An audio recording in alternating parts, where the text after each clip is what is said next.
В самой обычной среднестатистической семье произошел такой случай: 8-летний сын заходит в квартиру после прогулки грязный, измазанный как только можно. Его, естественно, сразу отправили в ванну. В принципе, ребенок уже довольно взрослый и в состоянии сам помыться, но маму что-то дернуло проконтролировать сей процесс. В процессе мама увидела странное вздутие на лопатке мальчика, а когда она попыталась потрогать это сине-фиолетовое новообразование, чадо сразу начало кричать, пытаться вырваться. Мать, понятное дело, пугается, бледнеет, быстро заканчивает купание, и пока сын вытирается, сразу же вызывает скорую помощь. Добралась до их дома скорая довольно быстро. Осматривать сына зашел совсем юный врач. Начал он с того, что взял деньги, а лишь потом придвинулся к мальчику. Молодой врач взял пинцет, потыкал им в волдырь и говорит: это явно не укус, но вздутие очень странное.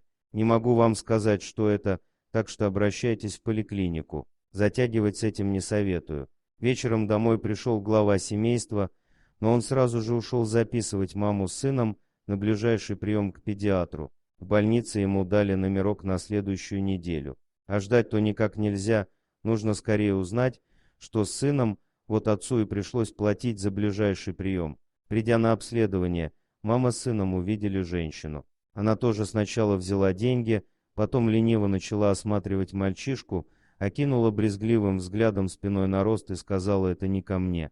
Скорее всего, это онкология, а запустили то как нельзя так, мамаша. Все, что я могу сделать, выписать направление в онкологическое отделение. Маму с такими событиями придется класть в кардиологию, потому что сердце у нее уже прихватывало. Отец только бегал за спиртным и пытался держаться. Ближайшая запись в онкологическом отделении через месяц, а нужно как можно быстрее. Снова пришлось выкладывать деньги за то, чтобы быстро приняли и чтобы быстро сделали анализы. Онколог показался опытным мужчиной. Серьезный взгляд, умный вид и очень плохие слова: оперировать нельзя, опухоль образовалась близко к сердцу. Я ничем не смогу помочь, но есть один профессор, который берется даже за самые отчаянные случаи, сходите в его академию. Мама чуть было от его слов в обморок не упала. Надежда умирает последней. Пришли в академию, очередной раз заплатили деньги за быстрый прием и еще одни анализы в его лаборатории. Сделали, значит, все, уже стоят перед профессором, и тут он выдает анализы прекрасные. В чем проблема то? Мама показывает на спину сына. Профессор осмотрел этот нарост, поковырял палочкой, а в это время мама уже почти без чувств. Потом просто взял рукой и отодрал эту опухоль от спины. Мама в шоке падает в обморок, сын бегает по кабинету и кричит от боли. Тем временем чудо-врач привел мать в чувство и говорит ей: не стоит переживать.